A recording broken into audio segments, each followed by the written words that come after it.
Niger Delta is one of the most beautiful places on Earth, and one of the most poisoned. Rivers once teeming with life now carry the sheen of death. Mangrove forests rot into ghostly silhouettes. The air hangs heavy with smoke, and in some villages, you can light a match and set the sky on fire. This was never part of the promise.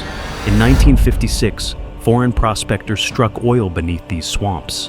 What followed was a tidal wave of hope, grand speeches, ribbon cuttings, a vision of prosperity that would finally lift Nigeria into modern greatness. But beneath every promise was a deal, and behind every deal, a shadow. Over 60 years later, the Niger Delta is drowning in the cost of that discovery. More than 13 million barrels of oil have spilled into its soil and rivers. That's not a statistic. That's a slow-motion disaster, an Exxon Valdez every single year for 5 decades. While multinationals posted record profits, local communities were left with sickness, silence, and the stench of betrayal. But they didn't stay silent for long. In the 1990s, peaceful protests rose from the creeks. A writer from Ogoni land gave voice to the voiceless and paid for it with his life. His crime? Demanding clean water, clean soil, and a fair share of the wealth beneath his feet. His death was meant to end the resistance. Instead, it lit a fuse. As the 2000s dawned, rage flooded the swamps. Pipelines exploded, militants emerged. Kidnappings, sabotage, and gunfire became the language of a people who felt erased. The government responded with crackdowns. Ceasefires came and went, but the fire never left. Today the Delta still bleeds, the oil still flows, and the truth still hides beneath layers of silence, soot, and spin. This is not just a story about pollution. It's a story about power, about who profits, who pays, and who decides what a nation's future is worth. Welcome to the Niger Delta, where oil is thicker than blood, and the curse is still alive.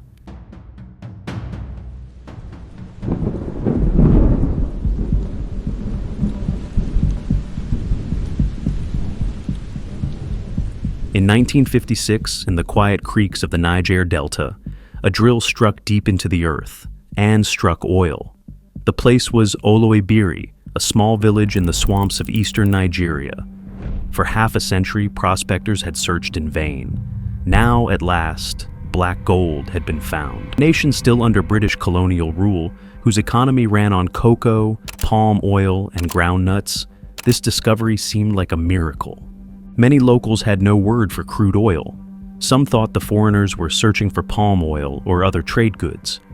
They could not imagine that this sticky black liquid would soon dominate their lives and their country's destiny. Within 2 years, Nigeria was exporting its first crude, 5,000 barrels a day at first, then ever more. By 1960, as Nigeria raised its new green and white flag of independence, oil had begun flowing into the economy's veins. Independence brought soaring hopes. Agriculture was still the backbone of Nigeria. In the 1960s, it formed over 60% of exports, but oil was rising fast. The former colonial oil monopoly, Shell BP, now worked with Nigeria's young government to pump the Delta's newfound wealth. Year by year, oil wells multiplied, and petroleum revenues grew. Few realized it yet, but oil was quickly becoming the lifeblood of the economy and the ticket to power in the new Nigeria. The Niger Delta's oil riches began to eclipse the cocoa and groundnut farms of the north and west. By the late 1960s, Nigeria's oil production had ramped up dramatically. Politicians in Lagos vied for control of this new treasure, and in the swamps where it was drilled, villagers saw the first signs of environmental damage. Oil slicks on rivers, fish floating lifeless on the creeks. The seeds of prosperity and discord were being sown together. Barely 5 years after independence, resentment in the oil-producing region ignited into rebellion. In 1966, a young radical named Isaac Boro led a band of Niger Delta youths in a daring uprising. They proclaimed a Niger Delta Republic, angry that the oil from their lands was controlled by distant rulers in Lagos and foreign companies. For 12 days, Boro's militia battled federal forces in the creeks, demanding that the people of the Delta share in their own oil wealth. They were outgunned and swiftly crushed, Boro was captured and imprisoned. But their defiance rang out like a warning. It was the first revolt of its kind, a sign of troubles to come. 1966 was also the year Nigeria's young democracy fell apart. Military officers, fed up with corruption and ethnic tensions, toppled the civilian government. A cycle of coups and counter-coups followed, plunging Nigeria into chaos. Amid this turmoil, the importance of oil loomed ever larger. Who would control the black gold now fueling Nigeria's treasury became a deadly question. In 1967, the crisis reached a climax. The eastern region, home to most of the Niger Delta oil fields, declared itself the independent Republic of Biafra. Ethnic injustice was one cause of the secession, but oil was another powerful motivator. Biafra controlled 60% of Nigeria's petroleum reserves, and its leader, Odumegwu Ojukwu, was determined to keep more of the oil revenue for his fledgling nation. The Nigerian federal government, led by General Yakubu Gowon, was equally determined not to lose the oil-rich region. The result was all-out civil war. Both the federal military government and the Biafran secessionists knew the Niger Delta's oil was the prize that could fund their war machines. In the war's opening months, battles raged for control of strategic oil installations and port cities. The Federal Army quickly captured the main oil terminals and the prized oil city of Port Harcourt, cutting off Biafra's access to export oil. A strangling blockade followed. After nearly 3 years of bloodshed and famine, Biafra was starved into submission. By the war's end in 1970, more than 1 million people, soldiers and civilians, lay dead or dying from fighting, disease, and hunger. The guns fell silent, and Nigeria remained united under military rule, with the Niger Delta's oil firmly in federal hands. The civil war had been won by the federal government, and with victory came an unexpected windfall. As if on cue, the 1970s brought a global oil boom. The year 1973's Middle East crisis sent oil prices sky high, and Nigeria, now Africa's newly reunited biggest oil producer, reaped a bonanza. The petrodollars gushed in, and the generals in Lagos suddenly found themselves custodians of enormous wealth. The 1970s ushered in an era of oil-fueled exuberance. Nigeria joined OPEC in 1971 and created a national oil company to secure control of its black gold. The government, now an oil giant itself, embarked on ambitious dreams. Highways were built where there were none. Skyscrapers and grand monuments rose in the cities. A brand new capital city, Abuja, was planned in the heart of the country. Oil money even funded festivals and cultural extravaganzas. It seemed a golden age was dawning, powered by crude oil at many times the old price. But beneath the boom-time optimism, darker realities festered. With great wealth came great temptation. The military men in power, generals who had tasted victory and authority during the war, began to see the oil coffers as personal spoils. Corruption bloomed in the shadows. There were no elections, no robust parliament to hold the rulers accountable. In this climate, billions of petrodollars were siphoned off, or squandered with little oversight. A popular joke echoed in the streets. Nigeria's leaders had solved the problem of money. They had more money than they knew how to spend. Even General Gowon himself quipped that Nigeria's only problem was not money, but how to spend it, as the coffers overflowed. Grand projects were announced with fanfare, but many became white elephants. One example was the huge Ajaokuta steel complex, envisioned as the bedrock of Nigerian industry. Billions of dollars later, the colossal plant never produced a single bar of steel. Across the country, newly built highways cracked without maintenance. Expensive government buildings stood half empty. The oil wealth, so suddenly gained, was just as quickly mismanaged or pocketed by those in power. Meanwhile, as oil boomed, other sectors of Nigeria's economy withered. Farming, once the pride of the land, was neglected. The famous groundnut pyramids of Kano, mounds of peanut sacks that symbolize prosperity, disappeared, the nuts left unsold and rotting. Cocoa plantations and palm oil groves were abandoned as everyone chased the easy money of oil. Nigeria had caught the classic Dutch disease, where a boom in one resource kills off other industries. The nation became ever more dependent on oil. By the end of the 1970s, petroleum accounted for over 90% of Nigeria's foreign earnings. Oil was king, the source of Nigeria's wealth, and increasingly, the source of its woes. In the Niger Delta, the cracks in this prosperity were clear. Here, where the oil was pumped, the air was often thick with the smoke of gas flares and the stench of spilled crude. Villagers watched as pipelines snaked through their farms and fishing ponds, often leaking and killing their crops and fish. For them, the oil boom had brought pollution and poverty, not riches. Most communities in the Delta saw no real dividends from the oil, only the damage it left behind. In village after village, resentment quietly grew. Elders recalled how it all began with that first well in Oloibiri back in 1956, and wondered what was gained after all. Shell and other oil companies were extracting millions of barrels, enriching the nation's capital and faraway investors, while the local people remained without basic amenities. By the end of the 1970s, whispers of protest could be heard in the Delta's creeks. The warning signs were there. Years earlier, Isaac Boro's rebellion had sounded the alarm that the Niger Delta would not remain silent. Now, over a decade later, discontent continued to simmer just beneath the surface. The people of the Delta, Igbo, Ijaw, Ogoni, and others, felt cheated out of the oil wealth that had transformed Nigeria. They saw their lands drenched in oil and their voices ignored by the powerful. A day of reckoning was on the horizon. The first chapter of Nigeria's oil saga closed with a bitter paradox. What began as a promise of prosperity had led to war, military dictatorship, and polluted poverty in the Delta. The oil curse had set in. Nigeria was rich on paper, but ordinary Nigerians, especially those in the oil-producing lands, were still poor and angry. And in the shadows of the mangrove forests, the first sparks of a coming resistance were glowing, ready to ignite. The story of Nigeria's oil curse was only beginning. The decades to follow would witness the rise of bold activists and brutal crackdowns, of corruption laid bare and communities fighting back. The Niger Delta's long nightmare and its struggle for justice was far from over.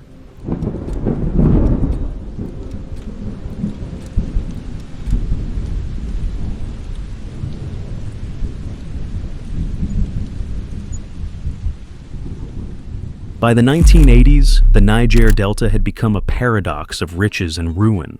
Billions of dollars of oil had flowed from beneath Ogoni land's soil, yet the Ogoni people lived amid polluted rivers and barren farms, their land devastated by decades of pipeline leaks and gas flaring. The Shell Petroleum Development Company, the main operator in the region, had extracted oil worth an estimated $30 billion from Ogoni territory. But in return, the local communities reaped only environmental catastrophe. Between 1976 and 1991, nearly 3,000 oil spills spewed over 2 million barrels of crude into Ogoni land's wetlands. Fish floated dead on oily creeks. Harvests withered on contaminated soil. There were no pipelines bringing clean water or electricity to the villages, only pipelines that brought oil out and spilled pollution in.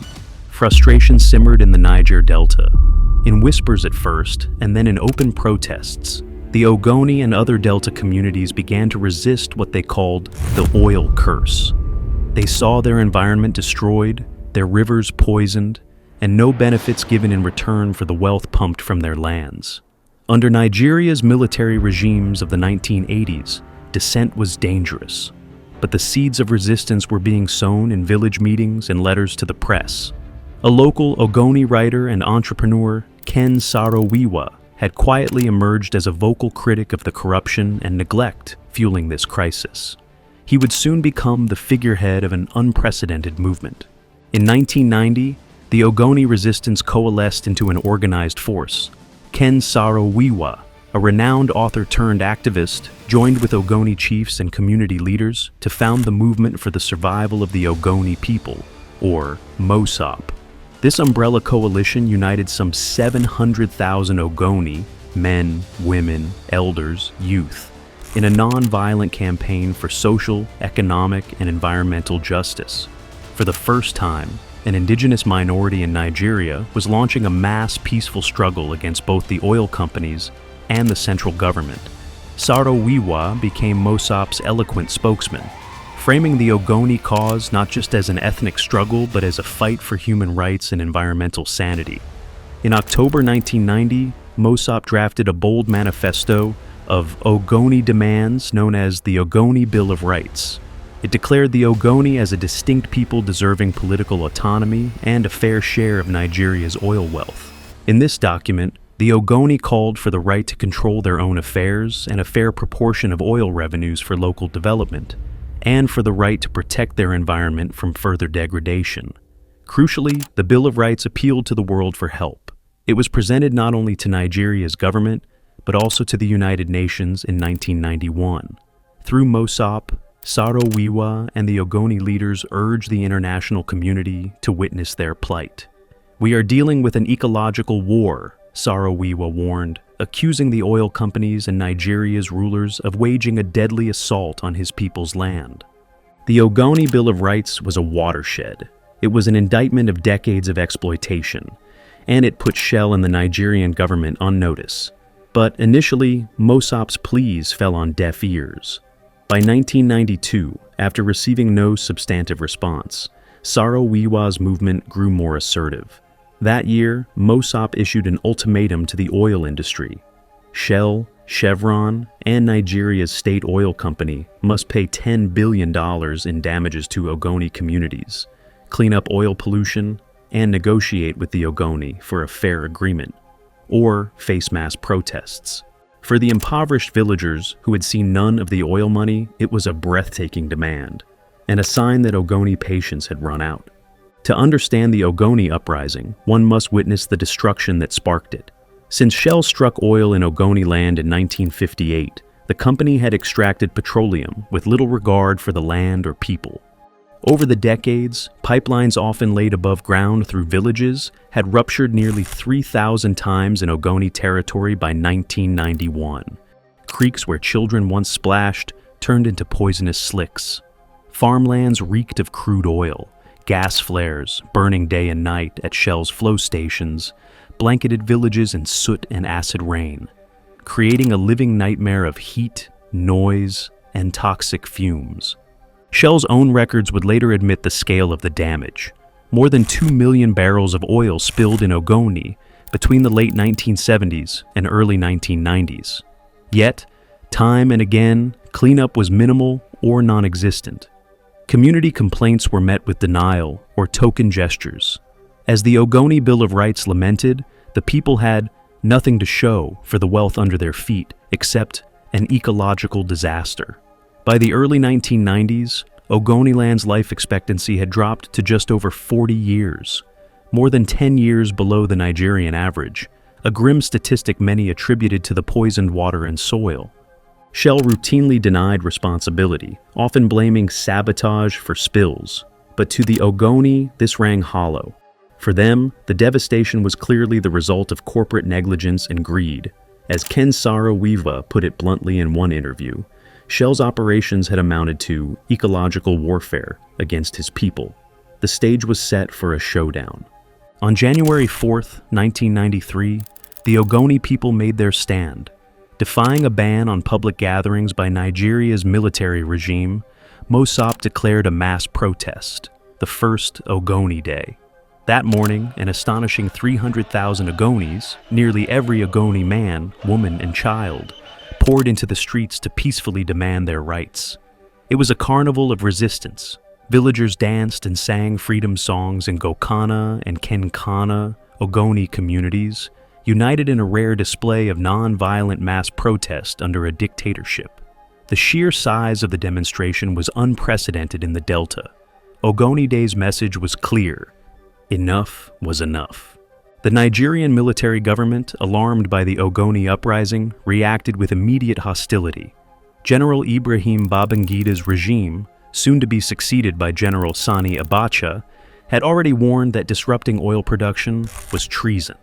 Shortly after the Ogoni Day protests, Saro-Wiwa and other Mosop leaders were arrested, though briefly at first. Shell, facing the wrath of an entire community, withdrew its staff from Ogoni land in early 1993, effectively suspending its oil production in Ogoni territory. For the Ogoni, this was a remarkable victory.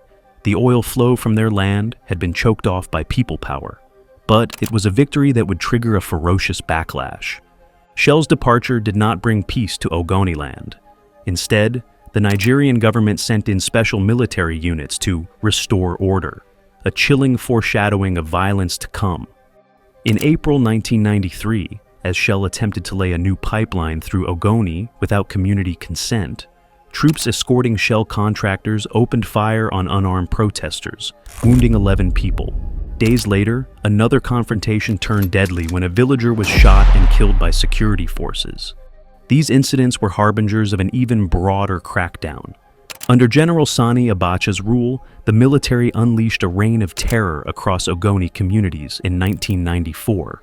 Soldiers and mobile police units swarmed the region, ostensibly searching for troublemakers. But their tactics were nothing short of collective punishment. Entire villages were raided and burned. By year's end, roughly 1,000 Ogoni people had been killed, and some 30,000 made homeless by these brutal operations. Testimonies spoke of rapes, beatings, and summary executions by soldiers, as the army tried to snuff out the Ogoni campaign once and for all.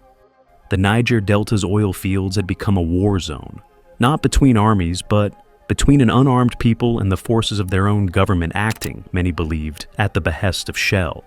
Evidence later showed that Shell had encouraged this deadly crackdown. Internal documents and witness accounts revealed that the company repeatedly urged Nigerian military officials to deal robustly with community protests. Shell executives met with army commanders, and the company even paid a notorious military unit for its security services in Ogoniland.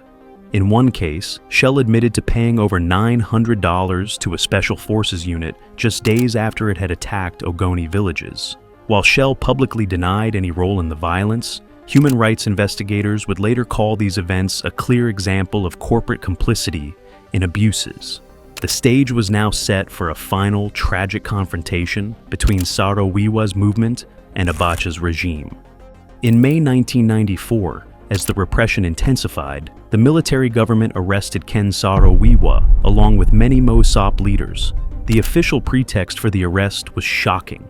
Saro-Wiwa and his colleagues were accused of inciting the murder of 4 Ogoni chiefs. These local chiefs, who had reportedly been critical of Mosop, were killed by a mob under murky circumstances. Saro-Wiwa denied any involvement, and many observers believed the incident was manipulated by the regime to frame Mosop's leadership. Regardless, the fate of the Ogoni movement now hung on a show trial orchestrated by Abacha's junta. The trial of Saro-Wiwa and the Ogoni 9, as he and 8 fellow activists came to be known, unfolded inside a closed military tribunal. It was widely condemned as a sham. International observers, from human rights groups to foreign diplomats, decried the proceedings as flagrantly unfair. Defense lawyers were harassed. Key witnesses later revealed they had been bribed by agents of the state to incriminate Saro-Wiwa and others. Even as evidence of a conspiracy between the army and Shell to silence the Ogoni mounted, the verdict was never in doubt. In late October 1995, the tribunal found Ken Saro-Wiwa and his 8 co-defendants guilty of murder. Around the world, a clamor arose for clemency. Governments, activists, and Nobel laureate authors appealed to General Abacha to spare the Ogoni leaders. Nelson Mandela, South Africa's president, personally urged Nigeria to reconsider. The Commonwealth of Nations, a group of former British colonies, pressed Abuja for mercy. But the Nigerian junta was unmoved. Sani Abacha, confident in his absolute power, signed the execution orders. On November 10, 1995, Ken Saro-Wiwa and 8 Ogoni colleagues were led to the gallows at Port Harcourt prison. That morning, in defiance of the global outcry, all 9 men were hanged. It is said that as he stood on the scaffold, Saro-Wiwa's last words were, "Lord, take my soul, but the struggle continues." His death would send shockwaves far beyond the Niger Delta. The executions of the Ogoni 9 became a watershed moment. Nigeria instantly became an international pariah. The very next day, outraged leaders at a Commonwealth summit in New Zealand suspended Nigeria from the Commonwealth of Nations. Western nations recalled their ambassadors and imposed sanctions. The UK Prime Minister at the time condemned the tribunal's outcome as judicial murder. In global capitals, protesters picketed Shell's offices, holding vigils with Ogoni slogans and pictures of Saro-Wiwa. It was the darkest chapter yet of Nigeria's oil story, one that laid bare the high human cost of corruption and greed in the Delta. Under mounting pressure, Shell's officials insisted they had pleaded privately for clemency, claiming they never wanted Saro-Wiwa's death. But that did little to wash away the stain. The blood of Ken Saro-Wiwa and his comrades had laid bare to the world the truth of the Niger Delta.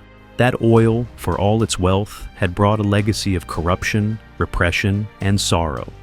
The Ogoni struggle would not die with Saro-Wiwa. Instead, it inspired new generations of environmental and human rights activism in Nigeria and beyond. But the tragedy of the Ogoni 9 stands as a stark reminder of the human cost behind the petroleum pumps. The Niger Delta's story was far from over. Even as the Abada regime dug in and Shell maintained its foothold in Nigeria, the spirit of the Ogoni resistance echoed across the Delta creeks. The inconveniences which I and the Ogoni suffer, the harassment, arrests, detention, and even death itself, are a proper price to pay for ending the nightmare of millions of people, Ken Saro-Wiwa had written not long before his execution. His sacrifice and the suffering of the Ogoni would not be in vain. The world had finally taken notice of the cries from the Delta, and a new chapter of the struggle was about to unfold.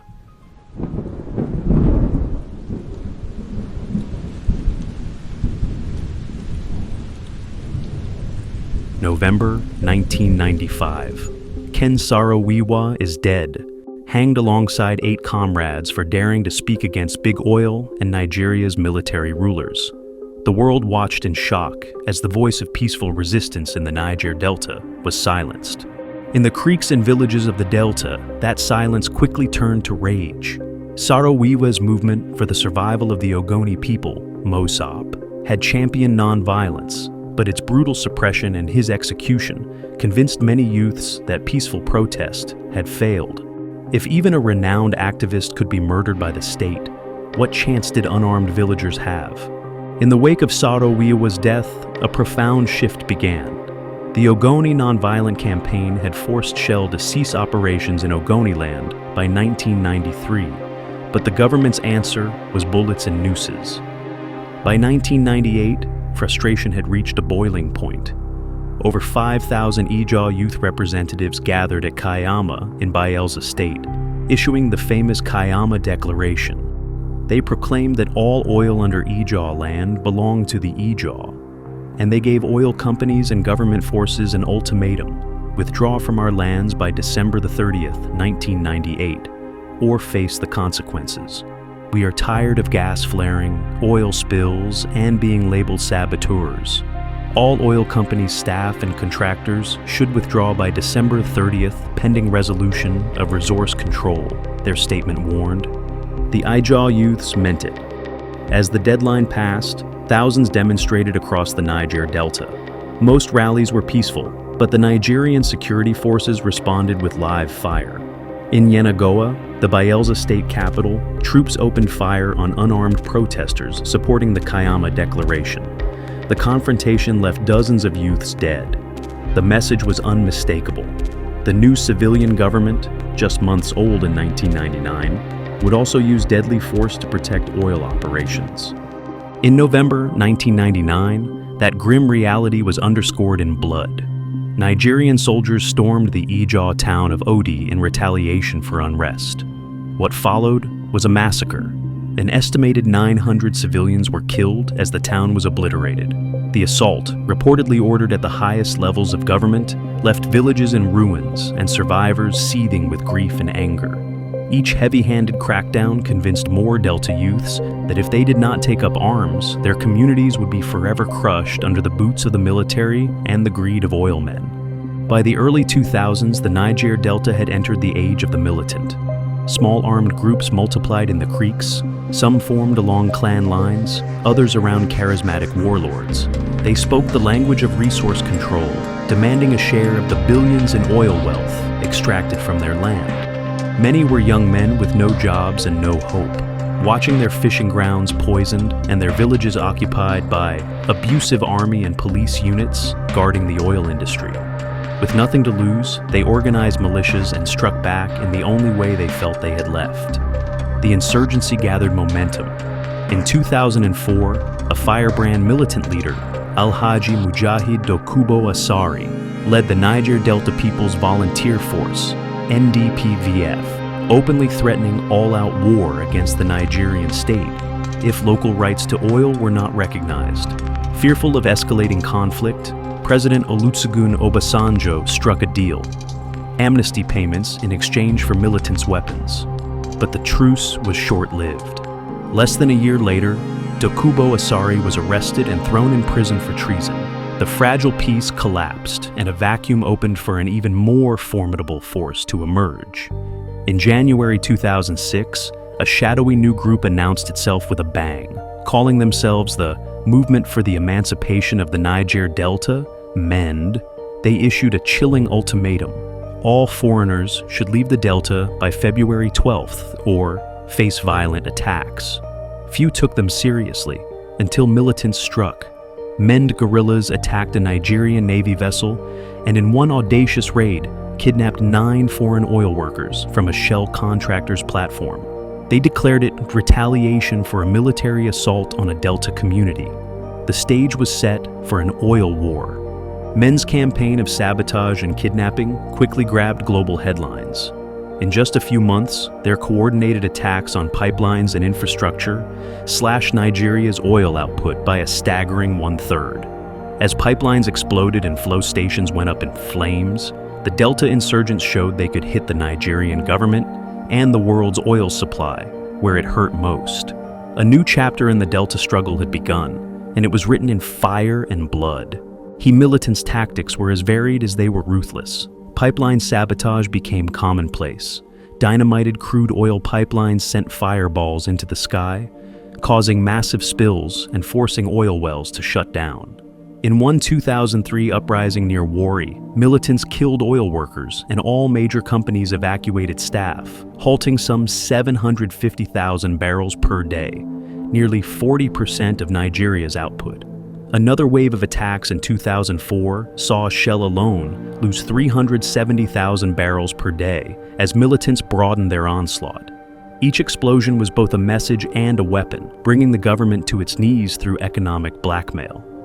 Another tactic spread in the shadows: oil bunkering, the organized theft of crude oil.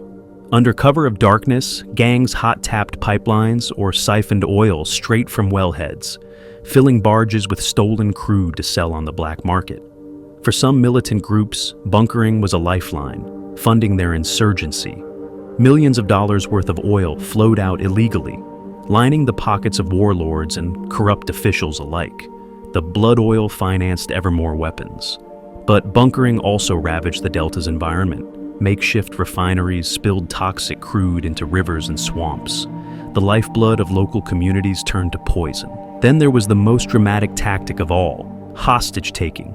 Armed teams began storming offshore platforms and onshore facilities, abducting foreign oil workers at gunpoint. What started in early 2006 with a handful of captives soon became an epidemic. By mid-2006, an average of 3 kidnappings a month were occurring. Oil workers from Britain, the US, Italy, and beyond were seized and held in militant camps deep in the mangrove swamps. Ransom demands followed, sometimes reaching millions. For the hostages, it was a harrowing ordeal. For the militants, each captive was a bargaining chip to broadcast their cause to the world. And almost always, after tense negotiations, ransoms were paid, further fueling the cycle of profiteering and rebellion. The escalating violence threw international oil companies into crisis. The Delta had become a war zone where multinationals were under siege. In early 2006, Shell was forced to shut down its western Niger Delta operations entirely after a string of MEND attacks and kidnappings. cutting Nigeria's total oil output by roughly 20% at a stroke. Oil export terminals went on high alert. By 2007, armed militants were bold enough to detonate a car bomb inside a residential compound for Shell employees. That attack was the final straw. Shell hurriedly evacuated hundreds of staff family members from the Delta. Women and children whisked away to safer havens. Other firms, like Italy's Agip, followed suit, relocating their people as lawlessness spiked. The message was clear. No one was untouchable, not even inside company barracks once thought secure. In boardrooms and bunkers, the oil giants scrambled for solutions. They fortified their facilities with razor wire and sandbags, and moved expatriate staff to fortified urban compounds or offshore rigs. Private security arrangements multiplied. Heavily armed convoys became a routine sight on roads to the export terminals.